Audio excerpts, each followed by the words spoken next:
Hey everyone, this is Libby, and today I'm going to do a quick tutorial showing you how I laminated and sublimated a sign from Dollar Tree. Let's get to it. The first thing I did was give the sign a good coat of chalk paint. You can use whatever chalk paint you have on hand.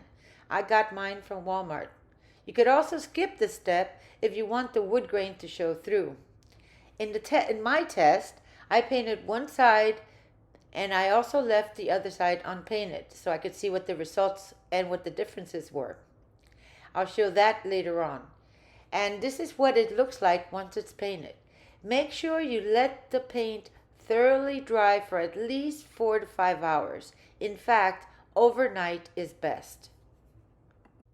If you can't find the 8-inch wood rounds at the Dollar Tree, you can also order them from Amazon as shown here. And guess what? They're only $1.25 each on Amazon too. I'll leave the link in the description box for you guys. The next step is cutting the laminate to size. Again, Amazon has rolls of inexpensive laminate, and I'm telling you, this roll will last forever. The link is in the description box as well. You'll want to trim your laminate to fit your wood round. Make sure to leave at least 1 inch on all sides. This is important because the laminate will shrink slightly once it's pressed. Now it's time to adhere our laminate to the wood. I cannot stress this enough. Use parchment paper. I repeat, use parchment paper. If you use regular paper or butcher paper, your laminate will stick to it. Not good.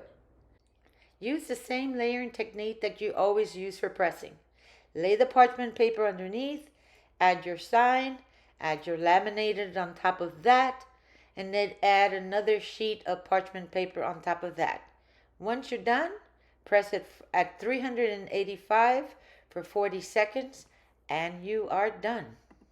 To make sure the wood didn't warp or buckle in any way after the heating process, what I did was I laid it on the ground, covered it with a sheet of paper, and set a heavy box on top.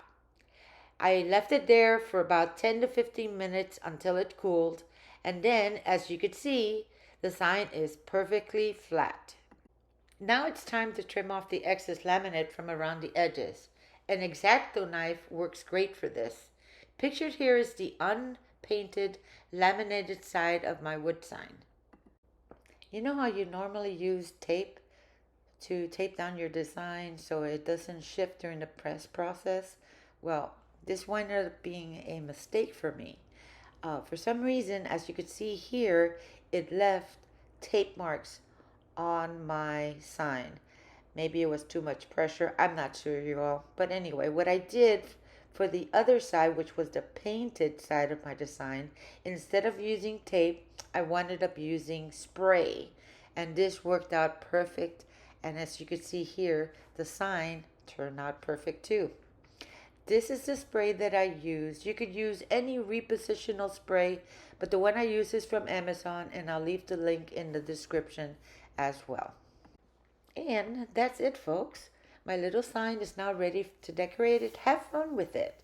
What I did was I took a little wood crate from Dollar Tree along with some pumpkins and some sunflowers. I put it in a couple of little bows, and I have the cutest little home decor for fall. I hope you enjoyed this how-to video. Check out the description box below for a list of the supplies used, as well as a link to this adorable scarecrow design. Enjoy and happy crafting from Digital Designs by Libby.